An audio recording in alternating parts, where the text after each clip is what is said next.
मीरठ का एक ऐसा खौफनाक केस जो आपके रोंगटे खड़े कर देगा, क्योंकि अभी हाल ही में एक मीरठ में ड्रम केस हुआ था, लेकिन अभी एक और केस सामने आया है जिसमें है एक सांप। मेरठ से फिर एक मेरठ से खबर जहां कि मेरठ से एक ऐसा मेरठ के बैशुमार थाना, इस केस में है राबिता और अमरदीप और राबिता का पति अमित, जिसकी हत्या हो गई, और इन्हीं लोगों के बीच में आता है एक सांप। तो चलिए जानते हैं कि कैसे हुई अमित की इतनी खतरनाक मौत।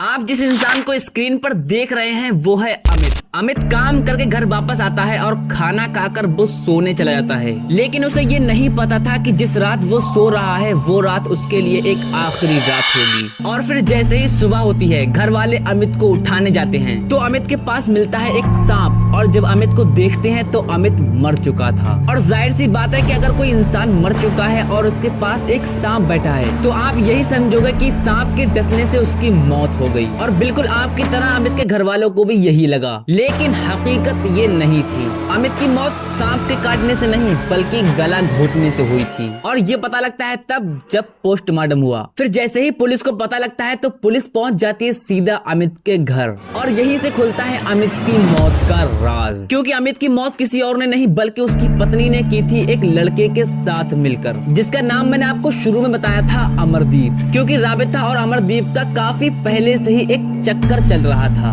और ये बात अमित को पता लग गई, और इसीलिए उसे रास्ते से हटाने के लिए इन दोनों ने मिलकर उसे मार दिया, और उसके पास एक सांप रख दिया ताकि लोगों को लगे कि उसकी मौत सांप के काटने से हुई है। लेकिन ये प्लान उनका काम नहीं कर पाया पोस्टमार्टम के आगे। और कुछ लफ्ज आप अमरदीप के मुंह से भी सुन लो। कुछ ही दिन पहले, 5-7 दिन पहले हत्या, वैसे गला दबाया उसको, मारपीट करता था। मेरे पीछे कुछ लड़के लगा रखे थे जो मुझे रास्ते में रोक टोक करते थे।